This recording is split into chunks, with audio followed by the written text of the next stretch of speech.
So you want to start collecting or stacking silver? I've been collecting silver now for the last 3 years, and I'm going to give you my top 10 tips for silver stacking. Let's go.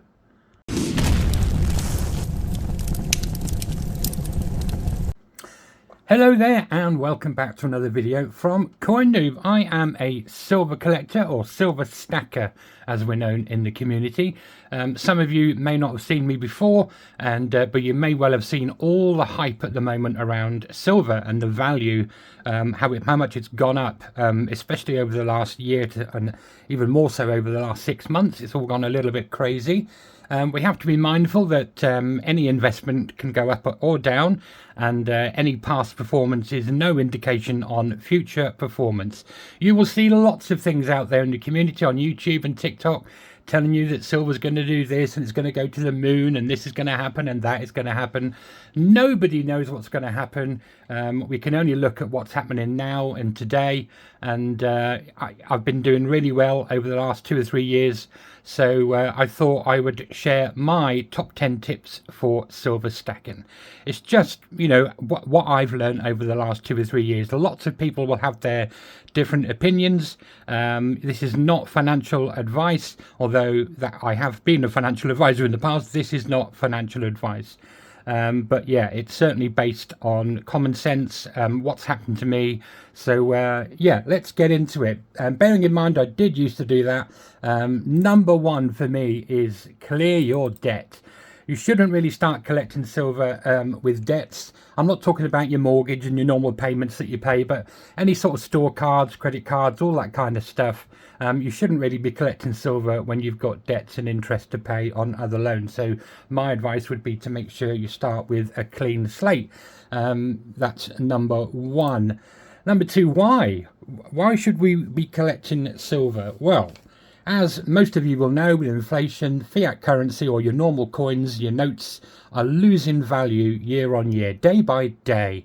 So that spending power is decreasing. And historically, if you look at the charts on gold and silver, it's just one of those things that, yes, there'll be spikes and dips and troughs. But if you look at the normal scale of things, I'll put a chart here for the last 6 months that silver has gone up over 90%.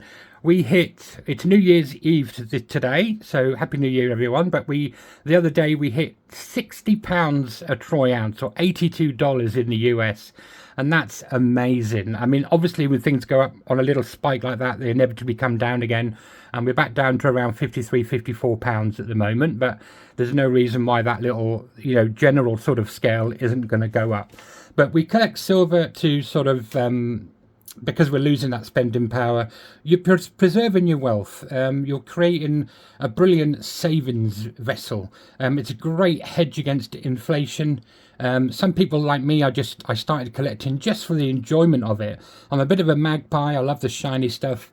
It's a long-term game, really. You're not in this to make a quick buck.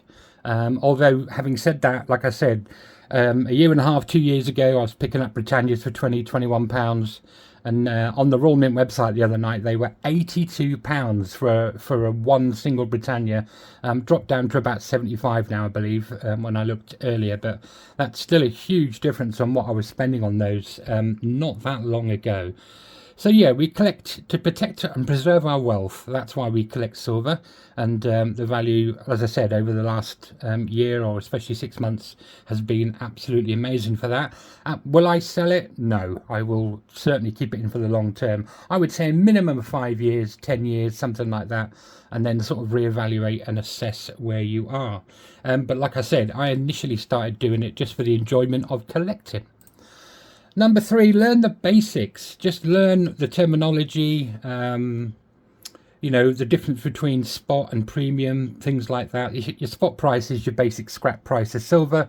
Not that you'll necessarily get that. In America, they have a lot of coin shops, and you can take your silver in there, and they'll sometimes give you spot, but more than likely just below spot, unless they have a real shortage, and then sometimes they do actually pay a little bit over spot.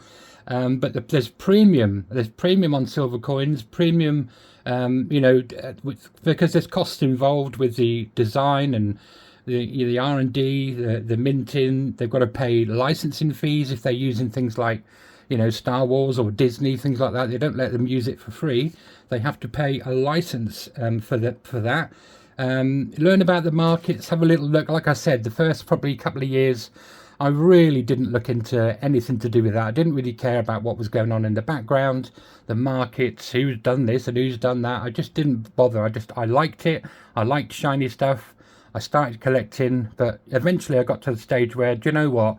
This is more than a hobby. This is more than just a bit of fun. There's a substantial number, of monetary value here building up. So I really should start being a little bit more aware of the markets and what's going on and why silver goes up and down. And I've certainly been doing that over the last few months, and just to sort of keep my eye on, what's going on, what the trends are, what can affect the price, all that kind of stuff. We all know, the geopolitical situations can affect the silver price vastly. A lot of people, when they panic about, fiat currency crashing or anything like that, they turn to silver and gold, because they've just been used as a hedge against inflation for a very, very long time. So yeah, I think it's a super wise thing to do, to invest in a bit of gold and silver, especially at the moment. So yeah, just learn the basics. Follow some YouTubers. There's some great ones out there. There's a lot of rubbish out there telling you that silver's going to do this and gold's going to do that. There are some really sensible ones. It's pretty obvious who the good guys are. When it comes to America, I'm sorry if I know there's loads of you out there, but Silver Seeker is one of the ones that I watch a lot. He really sort of gets into the market side of things and explains why prices go up and down and all that kind of stuff. And he visits a lot of coin shops and speaks to a lot of people. But there's some great people here as well. As many of you will probably know already, Backyard Bullion on YouTube is a top guy. I've been watching him for the last 3 or 4 years, and he's pretty knowledgeable about the markets. He's very close to hitting 100,000 followers now on YouTube, which is absolutely amazing. And he's actually a nice bloke. I met him in Berlin at the World Money Fair this year, and I've spoken to him before that. He very graciously put one of my videos on his YouTube channel, which helped me enormously and led to lots of good things. But yeah, Backyard Bullion. There's loads of great YouTubers. I'm not going to name them all because the ones that I don't name will get upset. But there's loads and loads of silver stackers and collectors on YouTube. There's also a Discord server, which a lot of the YouTubers and stackers and collectors are in, and that Discord group is Stacker Social. That's it. I had a bit of a brain fog there. Stacker Social over on Discord. So yeah, just learn the basics, do some research, learn about silver and gold and the markets and all that kind of stuff. That would be my third tip. Number 4, where to start. Now, the reason I'm doing this video is because somebody sent me a message. I'll see if I can insert it here, and asked me a couple of questions. He explained that him and his wife had collected a little bit of silver jewelry and were really interested in starting to collect bullion and things like that. And where do you start? Where do you get your silver from? All that kind of stuff. And then he also asked, what's the price I should be paying? And I thought, brilliant question. A lot of YouTubers and TikTokers will sort of fake create a question because they want to do a particular video or something like that. I would never do that. So I was really glad that this was a genuine question from a genuinely curious watcher of mine. So I was really chuffed, and I said to him, do you mind if I use your question and make a little video? And he said, yeah, no problem. Because it was too difficult to answer in just a couple of lines that you get when you're trying to respond to any questions on your videos, which I always try and respond to every comment that I get. So to that person and to anybody else, I would say avoid jewellery. There's too much premium in jewellery to make any money at all. Stick with bullion, and if you're going to start with 1 ounce coins, just simple Britannias, things like that. A lot of countries have their own coins every year. We have the Britannia here in the UK, and obviously America has the American Silver Eagle, Canada has the Maple, China has the Panda, Australia the Kangaroo, all that kind of stuff, all your basic bullion. And I would also start with CGT exempt coins. CGT is capital gains tax. So when you buy rounds like this. This is a Spider-Man round. This is not a coin. It's 1 ounce silver, but it's not a coin. So that is subject to CGT. A Britannia that has a denomination of £2 on it is not subject to VAT. So you're fine to collect those. There's no problem in collecting rounds. Historically, they always used to be a little bit cheaper, but they're all sort of running around the same price at the moment. So yeah, but my advice would be to stick to actual coins, something with a face value, because they're capital gains tax exempt. You don't really have to worry about capital gains tax. The limit at the moment, it used to be £10,000 a year. It's dropped down to 3, and some people think it may well go to 0. But at the moment, it's 3,000, which means that if you sell your silver, what you sell over £3,000 is subject to capital gains tax. But that's only on the profit you make. It's not really too much to worry about, to be honest. So, but it is advisable to stick to Britannias and things to start with. But of course, you know, as many of us do, we venture out into more collectible side of silver. But for the beginning, I'd start with 1 ounce coins, bars. You know, just basic stuff. It's stuff that's recognized worldwide, easy to sell, easy recognizable. It's a good affordable entry point as well. So that's where I would personally start. Even if you just sort of collect 1 ounce a month, just a 1 ounce coin every month. You know, you can get smaller ones, you can get halves and quarters and 1/10 and even 1 grammers in the silver. It all depends on what your budget is, really. The other question he asked me was where to buy. Where do you buy your silver from? Now, when you speak to a lot of people in the coin community, they will tell you that they all started buying from the Royal Mint, because obviously the Royal Mint is the sort of de facto standard place where everyone gets their silver from. It's recognized, it's trusted. You know, it's just where you go. It doesn't take too long to realize that you're paying an awful lot of extra premium buying from the Royal Mint. You don't need to buy from the Royal Mint, sorry Royal Mint, but you just don't. As I said in my intro the other day, when silver spiked at £60, I put 1 Britannia in my basket. It's going in my basket. That went in my basket, and when I put the VAT on, it was £82. £82 for 1 Britannia. So it's very expensive with the VAT to buy from the Royal Mint. There are plenty of other sellers out there. The next phase after the Royal Mint, I would say, is places like bullion dealers, well-known bullion dealers, not these silly ones that you see in these glossy magazines that promise you this and promise you that and tell you this is rare and that is rare. Lots of people have been duped by that in this coin community. I'm talking about Atkinson's, Chards, you know, Tavex, all sorts of places that are well known, well recognized. Yes, you still pay a little bit more, but not as much as the Royal Mint. You're still getting good quality coins that are verified and checked by them. They all have the XRF machines, the Sigma machines. So I've spent a lot of money with affordable bullion. I've bought sovereigns from them, silver from them. Absolutely great. I stick with Atkinson's because there is no postage fee. Sometimes you might find a coin for £1 cheaper on Chards or something like that, but then they add postage on, which then, you know, makes it more expensive. But shop around. There's lots. Britannia Coin Company, Atkinson's, Chards. I've bought from all of them, and you know, loads. There's also other well-known places like Silver Trader. Bought a lot off there, and that's a very good organisation. Really nice chap runs that, and price in there is very fair. And then the next level after that I moved to was Facebook. You might think, oh, Facebook really for silver and gold? Yeah, there's lots of silver and gold selling sites on Facebook. The two that I use are Silver Stacking UK USA, and the most main one I use on Facebook is one called Affordable Bullion. I've spent a huge amount of money on there. There's some great, well-trusted sellers on there. I personally have never had an issue, and I don't really recall ever hearing any issues from there. There are some legitimate bullion dealers on there. They have registered companies and VAT and things like that.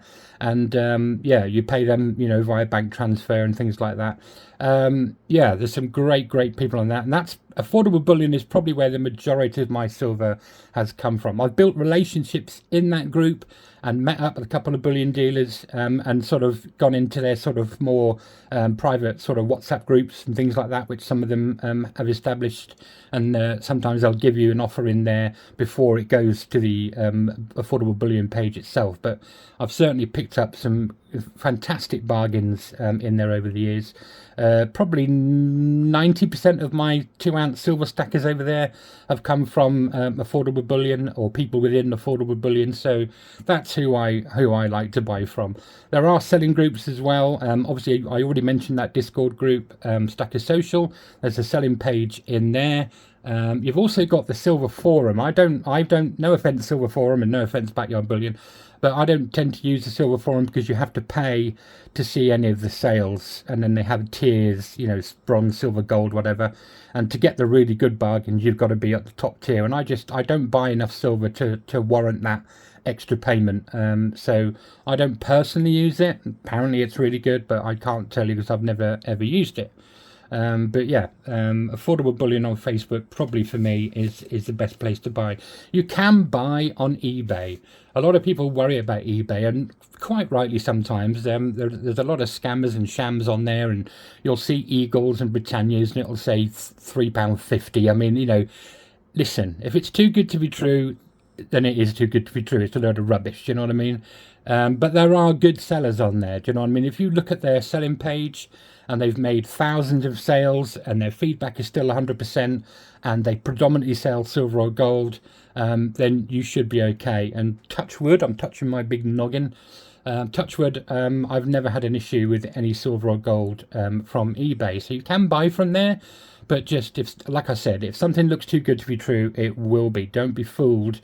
No one's going to be selling silver to you under spot price. Nobody. It doesn't happen. So don't fall for it. You've got to be really, really careful on there. But like I said, there's lots of good sellers on there as well. You just got to, you know, do your due diligence and just have a little look at the seller, look at their previous sales, look at the feedback, make sure that they're, you know, a big seller on there and got good feedback, and you should be absolutely fine. Sometimes you'll pick up a little bargain on you know, on an auction. If the bid ends at 2 or 3 in the morning, you've got a watch on it and you just happen to notice it. You know, there's times where I have got little bargains on there, but generally eBay can be a little bit more expensive.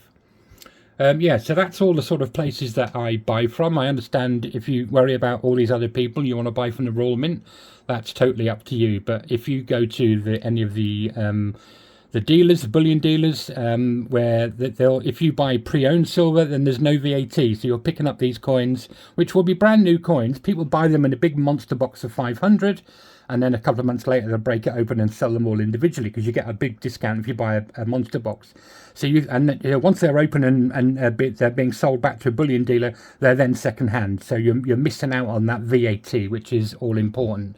And I would say 95% of my silver has been sort of VAT free, just pre-owned. You know, they're still immaculate, they're still in the tubes and all that kind of stuff. So yeah, I wouldn't waste my money buying direct from the Royal Mint. That's where to buy. Yeah, number 6, in the beginning, focus on weight. So like I said, build up your weight stack first. That was all the advice that I got when I was researching silver collecting when I very first started. Every single website I went to said, you know, just build up your weight stack. Don't worry about all these fancy things that you can buy, and you need to learn the markets about all the other stuff and the proof things and, you know, the different styles of silver. Just get a good weight stack going behind you, you know, with bullion, you know, just basic bullion, your Britannias, your Maples, your Eagles, your Philharmonicas, all that kind of stuff. Do you know what I mean? Build up a good weight stack to start with would be my advice. Yeah, and as I said, ignore all those hypes that you'll see about, and this coin is going to be £5,000 and all this sort of rubbish that you might see online. Focus yourself on that weight stack. Ignore all those silly little glossy adverts you'll see. Get yourself involved in the coin community. Add yourself to some Facebook groups. Start following some YouTubers. Follow me if you like. I'm predominantly on TikTok, but I'm on YouTube as well. And just, yeah, watch other content, you know, in the community and around the world. Learn what's hot and learn what's not. You know, learn about what's exempt from, you know, capital gains tax point of view. The difference between sort of generic rounds and bars, you know, they can be cheaper, but as I said, then they're subject to capital gains tax when you come to sell them. But sometimes you can pick things up like that a little bit cheaper. So that would be my advice. Just focus on your weight first. Number 7, set yourself a budget. Don't go mad. There's been a couple of times and a few friends of mine that I talk to where sometimes you keep seeing all these deals on Affordable Bullion or Facebook or wherever, and you think, oh my God, that's just too good to miss out on, and you spend, and then suddenly realise, you haven't got enough to pay the gas bill. So that's happened a couple of times to me. Not that I couldn't afford it, but I went way over my budget sometimes. And you've got to try and keep a head on that. Be sensible. I know it's horrible. We don't like to do it, but write down your ins and your outs, and work out what spare cash, and I mean completely spare cash, that you can afford to lose every month. It might well just be 30, 40, 50 pounds, enough for an ounce of silver.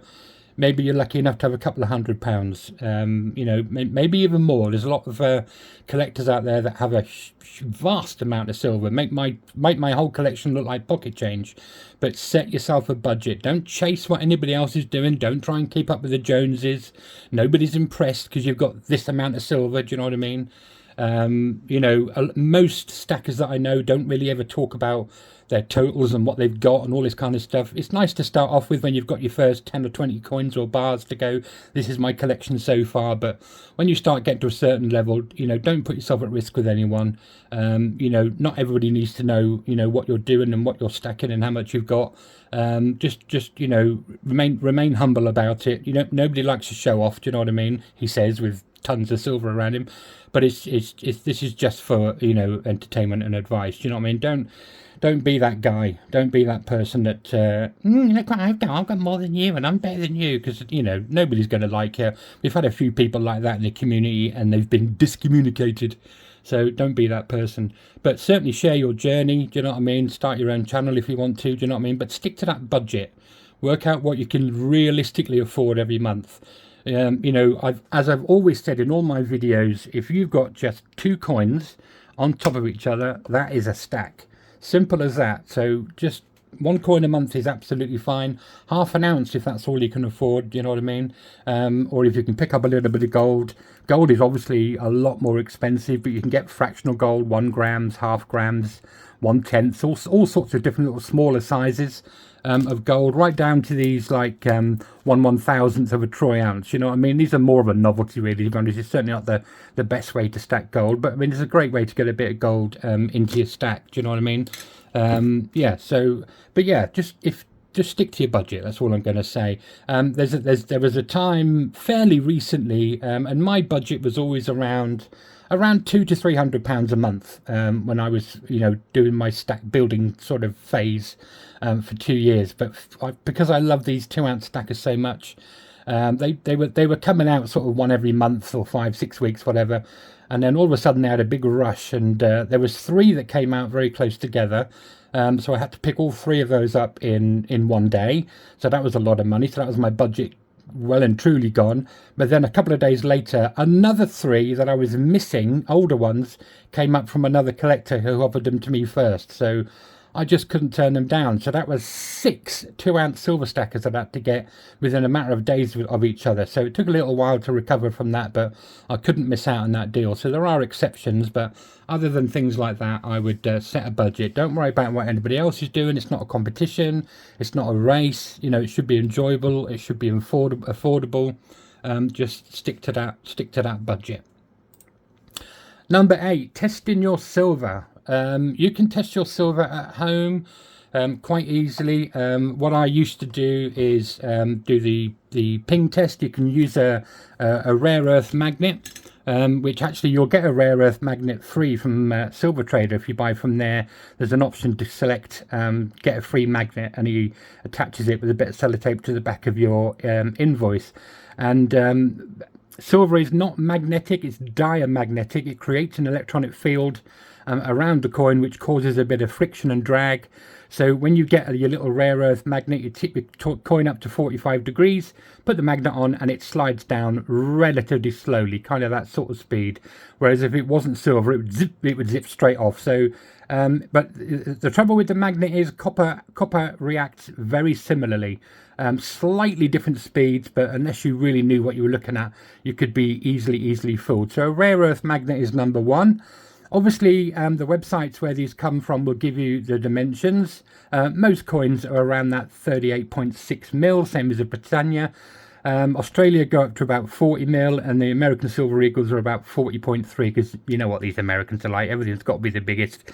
So they are quite big. I think they're 40.3 or 40.6, but they are certainly quite big coins. So once you know the dimensions, and if the website doesn't supply them, most coins that I've ever collected have been on Numista. If you haven't heard of Numista, Numista, if you put the name of the coin in Numista, it comes up with all the specifications, and it will tell you that your coin should be 38.6 mil exactly. So you can measure that with one of these very, very inexpensive gauges. I've forgotten what they're called now because I'm gormless, but you can get these from Amazon and Temu, places like that. They're only sort of £3, £4, £5. They're not a lot of money.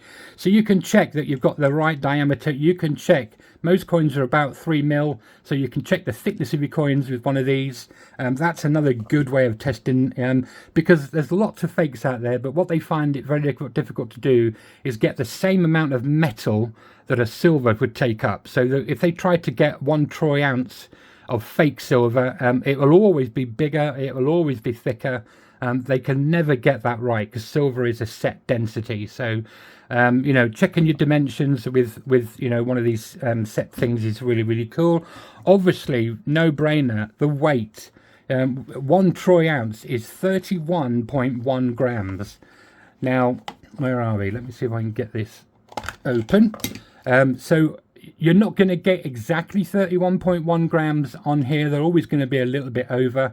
So when you weigh a silver coin, it'll be like 31.3 or 31.4. That's absolutely fine. You know what I mean? They can't cut it that fine that it'll be exactly 31.1, because there's that room for it not being a full troy ounce of silver. So don't worry if it reads a little bit over, but if it's, a fake coin will be nowhere near 31.1 grams. It'll be like 27 grams or 35 grams. It'll be way off.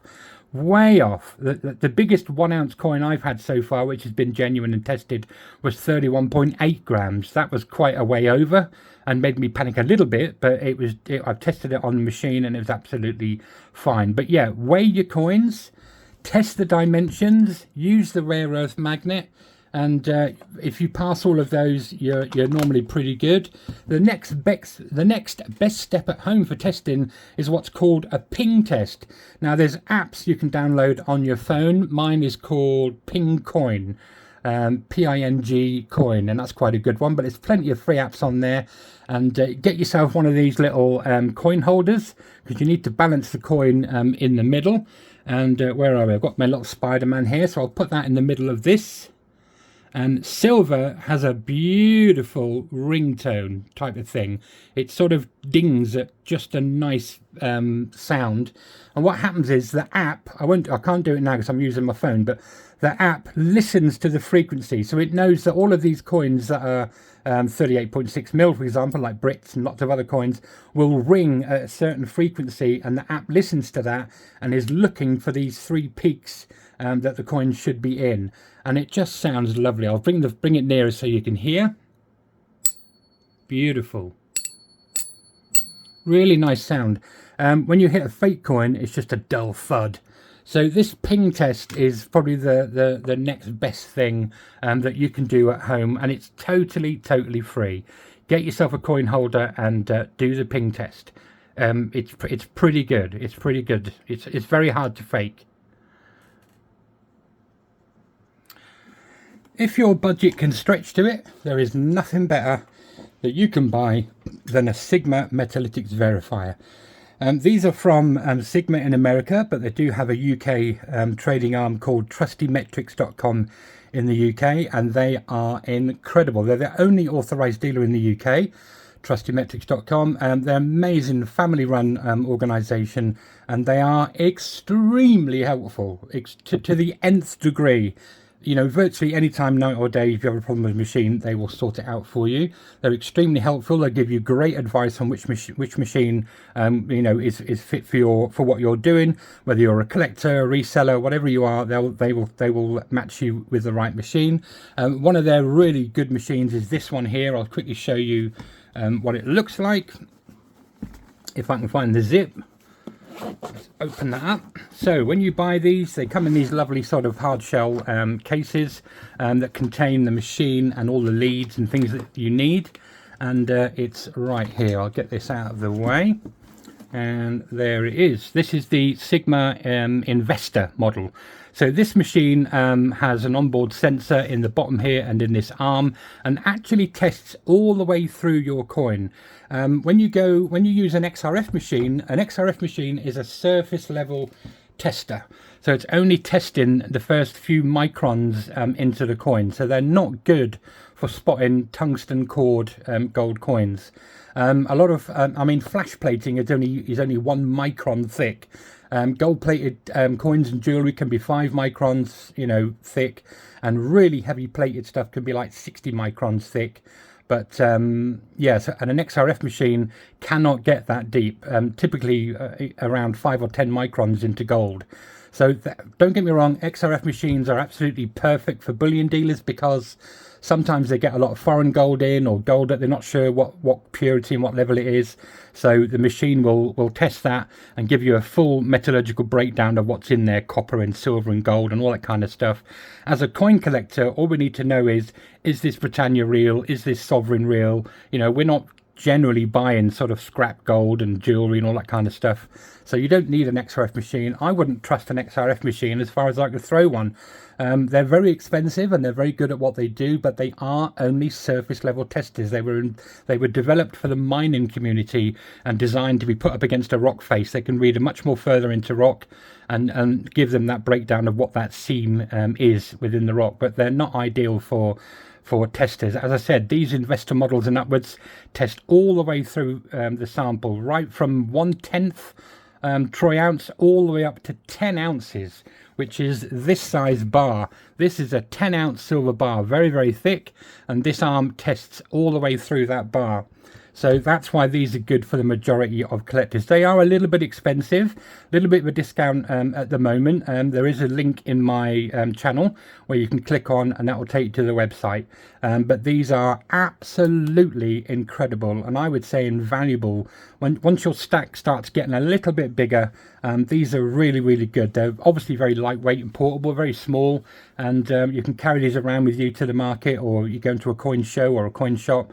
And I wouldn't imagine any coin shop owner or dealer anywhere would say no if you said, would you mind if I just run that coin under my machine here? Because you have to remember, an ounce of gold is £3,200, and if you're just buying that from looking at it and thinking, yeah, that looks right, you know what I mean? No, one of these would save you that money, because it would immediately identify a tungsten core piece. Because it tests all the way through the sample. I'll quickly show you that if I can. We'll get this Spider-Man coin on here. So we've got this set to silver pure, obviously tests all sorts of stuff, silver, copper, gold, lots and lots of other coins, palladium, platinum, all sorts of stuff. And you set the weight, so we're on 1 troy ounce silver pure, and I'll put my little Spider-Man coin on there. And we plonk that on there like that, and we're looking for that graph to go in the green or just in the yellow. In the green is 4/9 silver, and in the yellow is 3/9 silver. So we know that's a genuine coin. That little testing arm there is going through the whole coin all the way through. So this machine is invaluable. I wouldn't, if you've only got 10 ounces, I wouldn't bother personally. But if your stack starts to build up and you're buying from different places, one of these machines from Trusty Metrics in the UK, absolutely amazing. They'll look after you. Anything goes wrong with a machine, you won't have to send it back to America. They will automatically, regardless of what's wrong with it, they will send you another one out and worry about picking up the old one another time, because they don't want you to be without a machine. They're absolutely amazing guys, they really are, and I'm so lucky to have one of these machines. But before I had that machine, I relied on the ping test. I was more than happy with the ping test, but having the machine, especially if you're going to be selling any stuff, you don't want to ruin your reputation or your name by selling a fake bit of silver to somebody who has got a Sigma machine and will call you out. Yeah, so the Sigma machines, especially the investor model upwards, they do have an original, which is more a surface level tester, but even the Sigma Original penetrates deeper into a coin than any XRF machine. So they are still great machines, they just don't go all the way through. But yeah, and with these machines as well, you get these little testing ones. If you've got something that's a bit of an odd shape or too fat to go in the underneath the arm, there's testing ones that go down. Even the testing ones, like I said, an XRF machine into gold typically goes down maximum 15 microns, you know, which is tiny distance. Even the little testing arms that comes with that machine, the little small one goes down 180 microns, the medium one 250 microns, and the big bullion one goes down 1.5 mil or 1500 microns, way far enough to test for any plated or covered bars. So they are, yeah, incredible machines.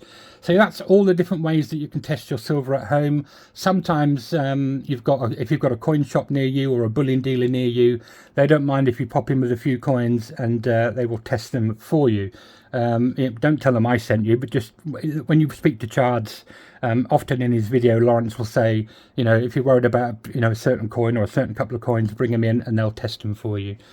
So yeah, that's another option that you've got.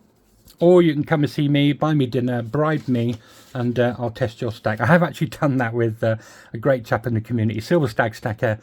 He was down this way on holiday anyway and bought some of his stuff, and we met up and had some dinner, and then went through a whole load of his gold, which was all legit, by the way. So that was really nice and gives you that sort of peace of mind.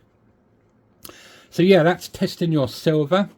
What we've got, number 9, how to store your silver. Now then, again, lots of different options, and again, if you've only got a few ounces, you don't really need to worry about it too much.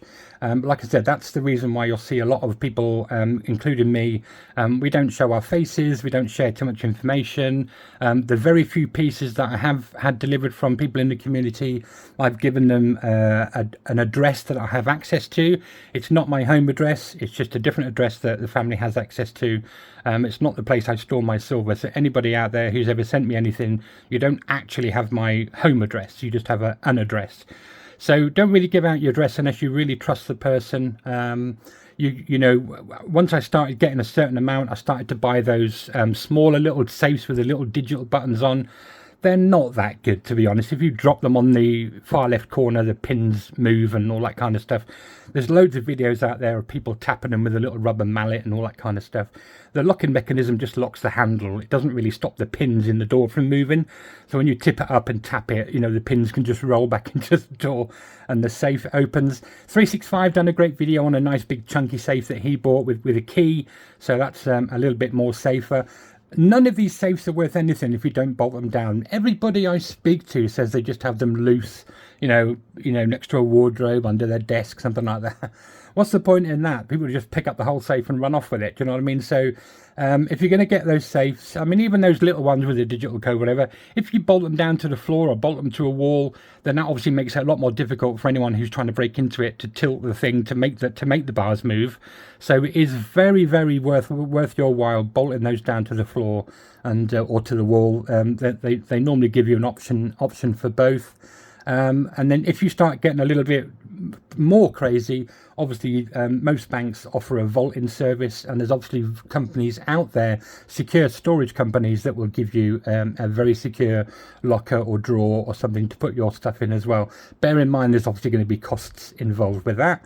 I'm the same as 365 on his advice. He will say, you know, don't keep it all in one location. Buy several of these. If you can only afford those little ones, buy 3 or 4 and have them in different places around the house. So if somebody does break in and find one of them, hopefully they won't find all of them. Do you know what I mean? So they're not that expensive. You know, you buy them from Amazon and get them all bolted in different places. Just you don't need to share, you know, what you've got or where you're storing it with anybody. Don't share your address. A lot of YouTubers and TikTokers, you know, we don't show our faces for security reasons. Mine's just because I'm ravenly ugly. But I don't want to show my face. I have a family, do you know what I mean? If people know who you are and could follow you home potentially, do you know what I mean? All that kind of stuff. You know, like I said, not that they'd find anything, but there we go. Yeah, so for security reasons, I don't really show my face. We don't really talk about what you've got. You don't really share it amongst the whole family or your friends or anything like that. It's just something that you do. It's fine to have a channel, do you know what I mean? I'm quite anonymous on here. Yeah, keep yourself to yourself. But yeah, storage, you've got all those options. There's lots of places, even if you don't want to find a safe, there's lots of places where you can find there's a loose skirting board, or there's a loose brick, or behind this or behind that, under that, you know, there's lots of little hidden, I've seen lots of furniture that's been made with hidden compartments, drawers with hidden things, and coffee tables with hidden compartments. There's all sorts of places. Just find a really good place to store it. I would also say, due to toning, you'll never stop toning on silver coins. You know, it mixes with the air and causes a chemical reaction, and they start to change colour and tone. It's perfectly natural, perfectly fine. I try and prolong the silver as much as I can, because I do like my stuff to be shiny. So everything's kept in really cool dark safes. And I obviously encapsulate all my silver. You don't have to, but it just prolongs the life of it much better when you put it in these little airtight capsules. You have to buy good quality airtight ones that have a nice crunch when they close. So everything I've got is stored in capsules or in like plastic flips, things like that. The more you can look after it and protect it, the more money you're going to get for it at the end of the day. There'll be people out there, you'll see on their YouTube channels, licking their silver coins, touching them, fondling them. There is natural oils in your skin that will instantly impregnate that silver and start to cause toning. And you'll, after a couple of days of a fingerprint been on the coin, you'll never get it off. Don't touch your silver. People laugh at you, oh, why are you wearing gloves? Because I'm protecting my wealth, do you know what I mean? All of my coins are in absolutely beautiful condition. I don't touch them. I might hold them around the edge sometimes. Some of the antique stackers I hold, you know, around the edge, it's absolutely fine because they're already down to that sort of dull finish anyway. But any coins, use rubber gloves, cotton gloves, preferably rubber. I did have some rubber ones, but I've split one of the fingers off, but I've gone back to the cotton ones. But yeah, don't touch the surface of any of your coins, even if they're bullion. Because if you've got a choice of buying a Britannia covered in fingerprints and it's gone all dull and has started to tone really badly around the fingerprints, or a nice shiny one, you're going to be happy to pay £1 for the shiny one extra.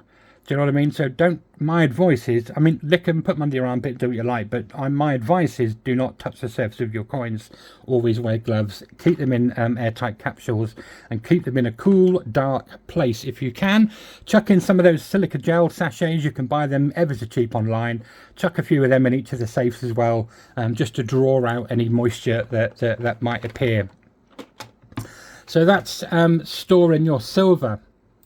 Number 10, join the stacking community. As I said, speak to, you know, follow other YouTubers and TikTokers. They might all talk a lot more sense than this gormless idiot.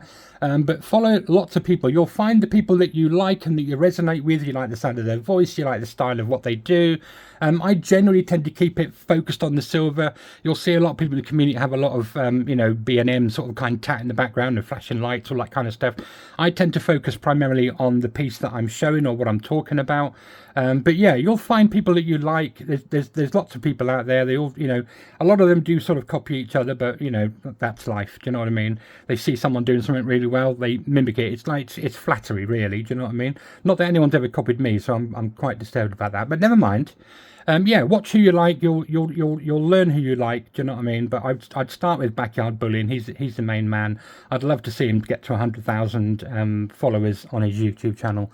That would be absolutely crazy. But join in some of the Facebook groups. Ask questions. Most people don't mind newbies coming in and asking questions. We all started somewhere once. Do you know what I mean? They shouldn't mind you know, answering that for you.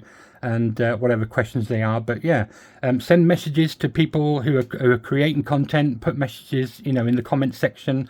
Send them messages. A lot of them have their details, like I have in their bios, where you can get hold of them. I've certainly got an email address in there. I'm on the Stacker Social Discord. You can speak to me in there.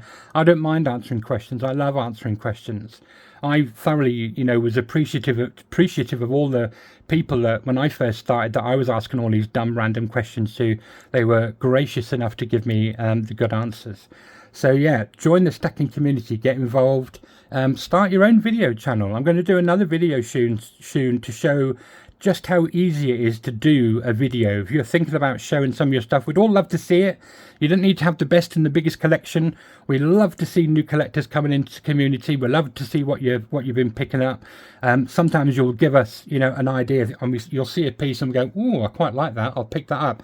I've certainly done that with a lot of my silver. When I've seen something on somebody else's channel, I'm like, "Oh my God, that's really cool." So yeah, share your stuff, and I'm going to do a video to show you, you know, just how easy it is to do this and make TikTok or YouTube videos. But yeah, join that stacking community. They're a really cool bunch of people. In the majority of them are certainly really good. Where are we? Yeah, what I would say finally is silver stacking is not a get rich quick scheme.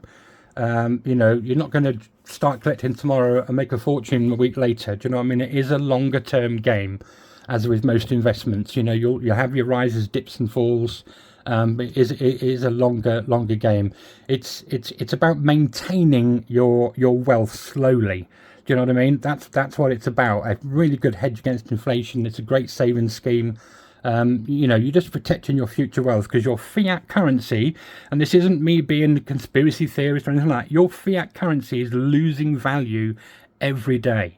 Every day. You all know that when you go shopping, the amount of shopping you get in your basket now for £100 is not like it was a year ago, 2 years ago, 5 years ago. So you're losing that money. But hopefully, and it's certainly been the case for me over the last 2 or 3 years, investing in all this lovely silver has made me a lot of money so far. Not that I've sold it, but I can sell it. And people worry about selling it as well. And they think, oh, where are you going to sell it? When you join the community and join these Facebook groups and join these YouTubers, like the Stack Collector does a live stack chat on a Saturday night, you start meeting people, and people who will buy would be happy to buy from you. You don't scrap these coins. You don't take them to a coin shop and scrap them. I mean, if I took this is the star of my collection. This absolutely beautiful Proof 70 PF70 Ultra Cameo Gothic Crown Restrike. This is an absolutely stunning coin. It's an ounce of silver. If I went to scrap it, then I'd get 50 quid for it. Do you know what I mean? This coin in this condition is worth a hell of a lot more than scrap.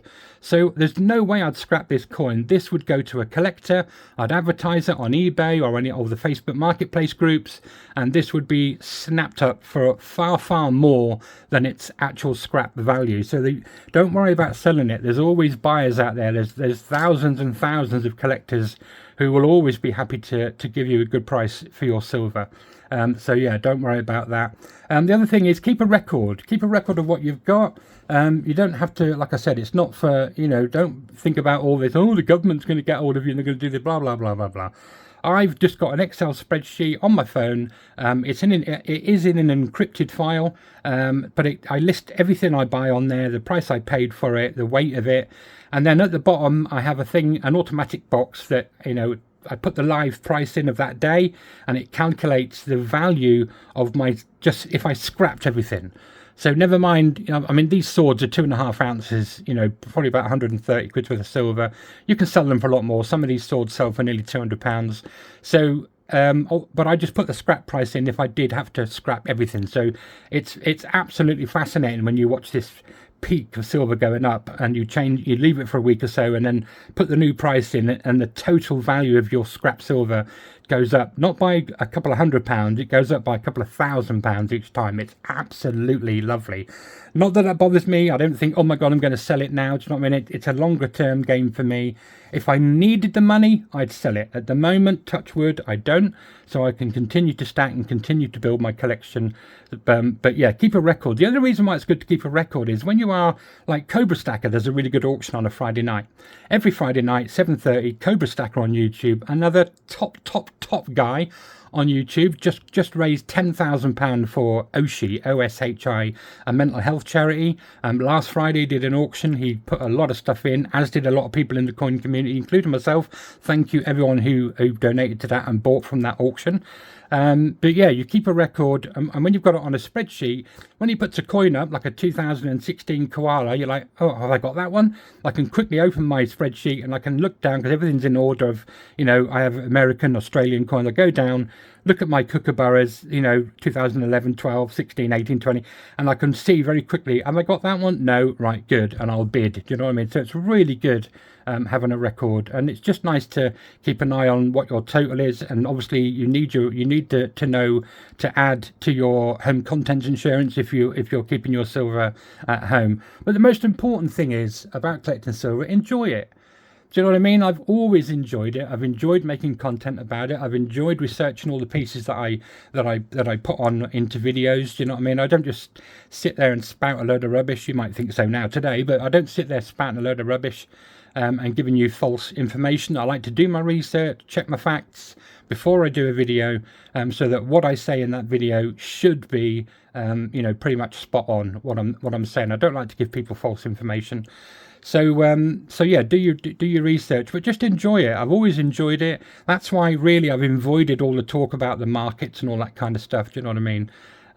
Yeah, and just that last little thing, I don't know if I missed it out earlier. No, I didn't. I did say about the premium. When this chap said, how much do you pay for silver? This is what you've got to bear in mind, okay?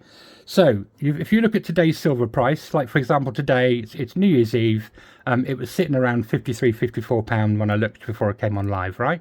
Most silver coins and bullion have at least a 20% premium. So it doesn't matter what the spot price is. How you can work out if a coin is a good price that you're seeing for sale online. Look at the silver price of the day, and let's just round it up and say it's £50, right? So the scrap price is £50. Add on that 20%, takes you to, I don't know what it is, £64 or whatever. Whatever that 20% added on is, should be an average price of what you're paying for that coin.